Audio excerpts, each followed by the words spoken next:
I need to check the used names list and then write the story. The forbidden names are Walter Ashby, Lorraine, Megan, Trevor, Edmund Pritchard, Maggie, Hayden, Catherine, Holden Marsh, Sienna, Roland, Phyllis, Henry Calloway, Ruth, Patricia, Beverly, Gerald Cobb, Raymond, Diane, Sophie, Norman, Audrey, Dennis, Vic, Clifford, Elaine, Francis, Chester, Gordon, Elliot, Danielle, Lawrence, Harold, Preston, Vanessa, Douglas, Arthur, Renee, Craig, Oliver, Wendell Carr, Linda DeWitt, Caleb, Theodore Brennan, Bradley, Whitney, Marjorie, new characters, Roy Dalton, narrator, 64, retired civil engineer, Connie, wife, Amber, daughter, Jason, wait, need fresh names. I'll use Roy, wife Connie, daughter Nora, son-in-law Marcus, brother Glenn. I want to tell you something I've never said out loud to anyone except my daughter, not to my fishing buddy, not to my pastor, not even to my doctor, who keeps telling me my blood pressure is too high and I need to reduce stress. I just nod and take the prescription. Some things you keep close because the wound is still fresh, even when the bleeding stopped a long time ago. My name is Roy. I'm 64 years old. I spent 31 years as a civil engineer for the county, mostly bridges and drainage systems. Not glamorous work, but solid. Things that hold. I retired 3 years ago, moved into the house my father built in 1968 outside of Knoxville, Tennessee, and figured the hardest part of my life was behind me. I was wrong about that. I have one daughter. Her name is Nora. She's 31, sharp as a tack, works in accounting. She got my stubbornness and her mother's eyes, which is both a blessing and a warning, depending on the day. Nora was engaged to a man named Marcus Holt. I'll say his full name because he doesn't deserve the protection of a first name alone. Marcus was 43. He had salt and pepper hair and the kind of easy smile that makes you trust someone before you've decided to. He sold commercial real estate. He wore good shoes. He knew which fork to use at a dinner table. Nora met him at a work conference in Nashville 2 years ago, and by Christmas, she brought him home. The first time I shook his hand, I thought, this man is selling something. I couldn't tell you why. I've met salesmen my whole life, but there's a difference between a man who sells things for a living and a man who's always selling. Marcus was the second kind. Every story had a purpose. Every compliment landed just a little too precisely. My wife's name is Connie.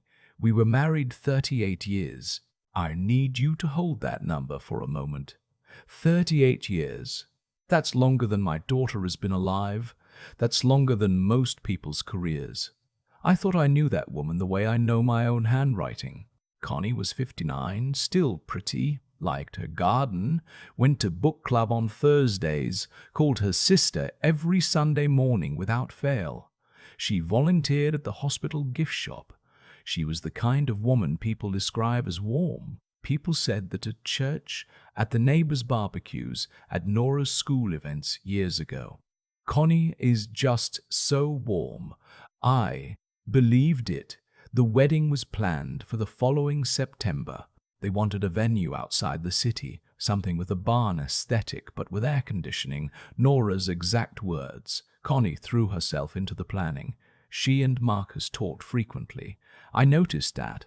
I told myself it was because of the wedding logistics, venue deposits, caterers, the guest list that kept growing. I told myself that. There's a moment I keep coming back to.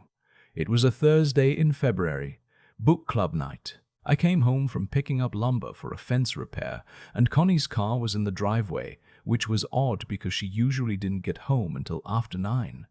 I came in through the side door by the kitchen. I heard voices, 2 of them. One was Connie, one was a man. I stood in my own kitchen doorway for 3 full seconds before my brain caught up to what my ears were telling me. Marcus was sitting at my kitchen table. my kitchen table, where I've eaten breakfast every morning for 22 years. He had a cup of coffee. Connie was standing by the counter, laughing at something he'd said. Not her polite laugh, her real one. The one I hadn't heard directed at me in longer than I wanted to admit. They didn't hear me come in. I cleared my throat. Connie startled. Marcus did not. He turned around slow, like a man who had already decided on his explanation. "Roy," he said. "Hey! I was just in the area, stopped by to drop off some paperwork for Nora about the venue deposit. Connie made coffee." I looked at Connie. She was already nodding, already filling in the story he'd started. "He's been trying to reach Nora all day. You know how she gets when she's in month-end close." I nodded. I said something like, "Sure, sure." I poured myself a glass of water. We talked for a few minutes about nothing. Then Marcus left. Connie washed the cups. I went out to the garage and stood there for 20 minutes with the lights off. I want to be honest about what I felt in that garage. It wasn't certainty. It was something worse. It was the specific discomfort of a man who isn't sure if he's being paranoid or perceptive. I've been wrong before. I've misread situations. I'm not the kind of man who jumps to conclusions. So I pushed it down. I went back inside. I did not say anything to Connie that night, or the next morning. But I called Nora on Saturday. I didn't ask her outright. I'm not sure why. Maybe I didn't want to be the one to say it first. I asked her how things were with Marcus, how the planning was going, whether she seemed happy. She said yes, everything was fine. She was happy. "Don't worry, Dad." But she paused before she said it. Just a half second, like someone who had already rehearsed the answer. I let it go. March came. There was a dinner at our house. Nora and Marcus, Connie and me, Connie's sister and her husband. It was a Saturday. I grilled steaks. We sat out on the back porch. It was one of those early spring evenings that feels like a reward after a hard winter. Marcus brought wine, which he always did, the right kind. The kind that signals he'd researched your preferences beforehand. At one point during dinner, Connie got up to get more napkins. Marcus watched her walk back into the house. I was watching him. He caught himself and looked back down at his plate. Then he looked up at me and smiled. I smiled back. That was the moment I decided to stop ignoring my gut. The following week, I called my nephew, Derek. Derek is 28, works in IT security, and is the only person in my family I trusted with what I was about to ask him. I didn't tell him everything. I just said I was having some concerns at home, and I needed to know how to check the call logs on our home internet router. He walked me through it without asking too many questions. That's a good nephew. What I found wasn't dramatic. It wasn't a smoking gun. It was a pattern. Marcus's cell number appearing on our home Wi-Fi network on Thursday afternoons, multiple times, weeks apart, always Thursdays, always book club night. I sat at my desk for a long time after I saw that. Then I drove to Nora's apartment. I didn't call ahead. She answered the door in a sweatshirt and immediately knew from my face that something was wrong. I came in and sat down on her couch, and I told her what I'd found. The Thursday visits, the call logs, the way Marcus had looked at Connie at dinner. Nora was quiet for a moment, and then she said, "Dad, I know. I think that was the worst sentence I've heard in my life, and I've delivered eulogies and gotten medical diagnoses." She knew. She'd known for 6 weeks. She'd found a message on Marcus's phone by accident. She'd picked it up thinking it was hers. Same case.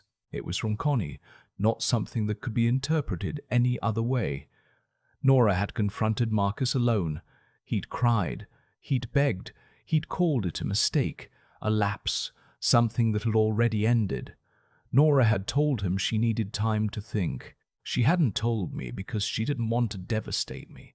She was protecting me the way I'd spent 31 years trying to protect her. I'm not ashamed to tell you. I sat on that couch and cried. Not for long, but I did. When I was done, Nora handed me a box of tissues and waited. That's something she gets from me, the patience to let someone finish before you talk. What do you want to do? She asked. And here is where I want to be very clear about something.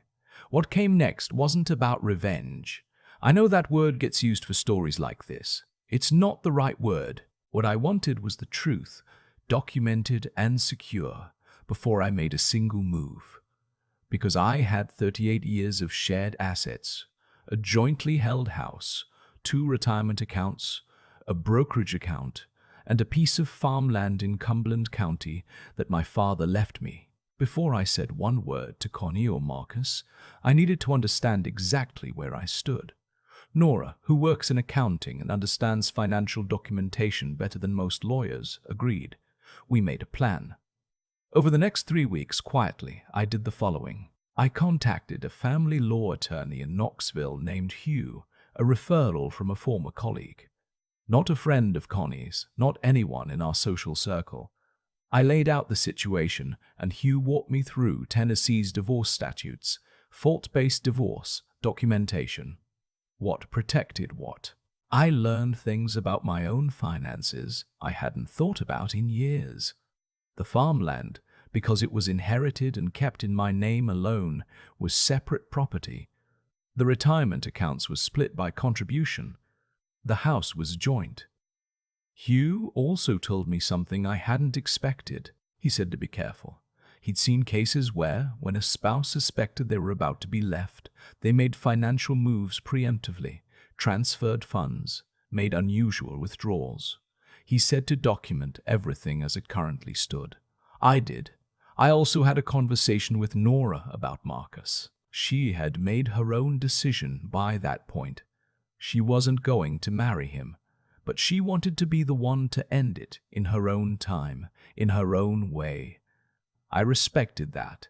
I did not tell her what to do. I only asked her to wait until I was ready on my end. She waited. In April, I quietly moved a portion of liquid savings into a separate account in my name only. Hugh advised this was within my rights during separation proceedings and suggested I document the purpose clearly. I also changed the beneficiary designations on my life insurance policy, which I'd been meaning to update for years anyway and had simply never done. I want to stop here and say something about Connie. In the middle of all of this, she was still making dinner, still asking me how my day was, still acting like everything was ordinary. We went to church on Easter Sunday. We sat in the same pew we'd sat in for 20 years. She wore a blue dress. I held the hymnal. I don't know how to describe that experience, except to say it was the loneliest I have ever felt in a room full of people. The day I chose was a Saturday in early May. Nora had agreed to come over for lunch, which wasn't unusual. What Connie didn't know was that Nora had called Marcus the night before and told him she wanted to talk, that she'd made a decision about the engagement and wanted to tell him in person. She asked him to come to our house at noon, said she'd be there with both her parents. Marcus agreed. That detail matters. Marcus agreed to come to our home knowing full well what he and Connie had done. He agreed because he'd convinced himself, I think, that he'd managed the situation, that Nora didn't know, that I didn't know, that everything could be smoothed over. That's the thing about men who are always selling. They start to believe their own pitch. I grilled burgers. It was a mild day. I had the back door open and the ceiling fan going in the kitchen. Connie was making iced tea. When Marcus's car pulled into the driveway, I watched from the kitchen window. He came up the porch steps in khakis and a blue button-down. He knocked, even though by that point he'd stopped knocking months ago. He knocked because Nora's car was the only one he recognized in the driveway. Mine was parked around the side. Nora let him in. I came in from the kitchen. I watched his face cycle through about 4 expressions in under a second. Surprise, recalibration, the attempt at ease. "Roy," he said. "Good to see you." "Sit down, Marcus," I said. We sat at the dining room table. Connie came in from the kitchen carrying a pitcher of tea. She saw Marcus. She saw Marcus. She saw my face. The picture stayed in her hands, but she went very still. I didn't raise my voice. I want to be clear about that. I'm 64 years old and I've supervised construction crews for 3 decades. I know how much authority a quiet voice carries in a silent room. I told them what I knew. I told them what I'd first noticed something was wrong. I told them about the router logs. I told them Nora had known for 6 weeks. I put a printed summary from my attorney on the table, not the full documentation, just enough to make clear that I had consulted legal counsel and had been documenting finances for over a month. Connie started to cry. Marcus tried twice to say something and stopped both times. Nora did not cry. She looked at Marcus with the kind of calm that is more devastating than anger, and she said, "I'm not marrying you. I already called the venue. The deposit is non-refundable. That's on you." Marcus looked at me like I was supposed to intervene, like we might negotiate. I looked back at him and said nothing. He left 20 minutes later. He didn't take anything because he'd never actually left anything there. The conversation with Connie lasted the rest of that afternoon. It was one of the hardest conversations of my life, and I won't put it here in detail. Some things belong only to the people who lived them. What I'll say is that I didn't rage. I didn't threaten. I asked her the things I needed to know, and she told me the truth in a way that was too late to matter, but still somehow necessary to hear. She moved out in June. We filed in July. Tennessee allows for an at-fault divorce on grounds of adultery, which Hugh had advised me to pursue for the purposes of property division. I won't pretend I felt good about that process. I felt a lot of things that were complicated and heavy and not easy to name. The divorce was finalized in November. The farmland stayed mine, as Hugh had predicted. We divided the house equity. The retirement account split according to the documented contribution records, which I had organized carefully. Connie got what she was legally entitled to, and not more than that. I want to tell you something I learned from this that nobody warned me about. When you find out someone you loved has been deceiving you, the feelings don't arrive in order. They don't come as grief, then anger, then acceptance, the way books describe it. They come all at once, and they circle back. 6 months after the divorce was final, I had a morning where I missed Connie so much. It was a physical thing, like a hand around my ribs. I sat with that. I didn't call her. I made coffee and sat on the back porch and watched the fog come off the tree line, and I let the feeling do what it needed to do. That's not weakness. That's 38 years. Nora calls me every Sunday now. Not just to check in, she genuinely calls to talk. We have better conversations now than we've had since she was in high school, back when it was just the two of us driving to a soccer games and debating which fast food place to stop at on the way home. There's something that happens between a parent and a child when they've been through something hard together. A kind of understanding that doesn't need to be stated. She's doing well. She's not rushing into anything, which is exactly right for her. I'm doing well too, on most days. I finished the fence. I've been fishing more. I had breakfast last month with Derek and told him what I'd actually needed those router logs for. He listened the whole way through and then said, "Uncle Roy, I had a feeling." Apparently my voice had been different on that phone call. He just didn't want to push. I've thought a lot about what I'd say if someone asked me what the lesson was. I don't think there's a clean one. I'm not sure betrayal comes with a lesson exactly. It comes with information about who people are when they think you're not watching, information about yourself, what you can carry, what you're made of, where your real strength lives. I'm 64 years old. I built my career around structures that hold under pressure. I know what it takes to build something that doesn't fail. I know, Sylvia. I know Vic's like when it happens, too. The small cracks that appear long before the collapse. The signs you can learn to read if you're willing to look. I looked. That's what I know. That's the whole story. I turned back to the house, walked in through the side door, and made myself dinner. It was the first quiet evening I'd had in a long time, and for the first time in a long time, the quiet felt like mine. People ask me sometimes, not directly, but in the way people circle around a hard question, whether I feel bitter, whether 38 years feels wasted. I've sat with that question long enough to give you an honest answer. No, not wasted, redirected. Here's what I've come to understand about what happened with Connie and Marcus. Neither of them woke up one morning and decided to be the person they turned out to be. That's not how it works. It happens in small choices, made quietly over time. A line you cross once and tell yourself it was a one-time thing.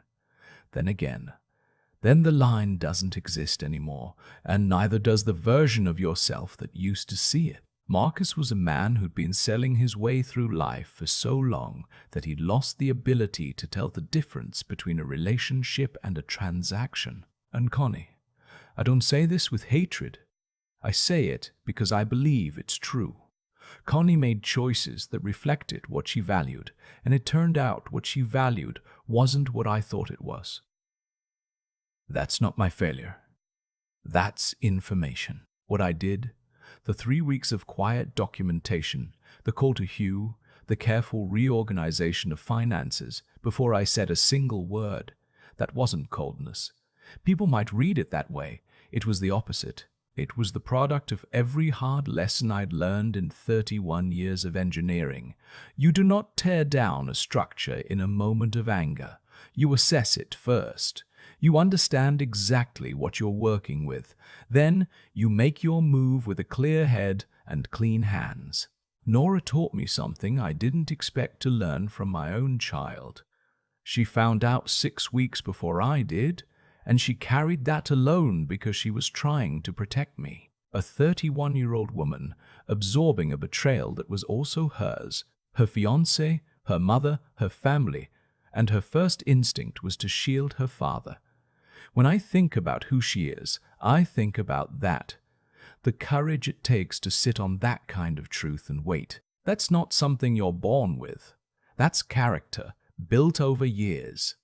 I've thought a lot about what it means to be the kind of man who doesn't collapse when the foundation shifts. It doesn't mean you don't feel it. Lord knows I felt it. I felt it in that garage with the lights off. I felt it in the church pew on Easter Sunday, holding a hymnal next to a woman I no longer recognized. I felt it on a random morning 6 months after the divorce was final, when missing her came out of nowhere like weather. You feel all of it, but you don't let the feeling make your decisions for you. That's the difference. What I'd tell anyone going through something like this, not as advice, just as what I know from living it, is that your dignity is not something another person can take from you. Connie and Marcus made their choices. Those choices said everything about them and nothing permanent about me. I'm the one who's still here, still standing, still building things that hold. My daughter calls me every Sunday. I finished the fence. I had breakfast with my nephew and told him the whole story over eggs and coffee, and he looked at me like I'd done something right. Maybe I did. Maybe the most important thing I did in all of this was refuse to be less than I was because of what someone else chose to be. That's what I know. That's all I've got.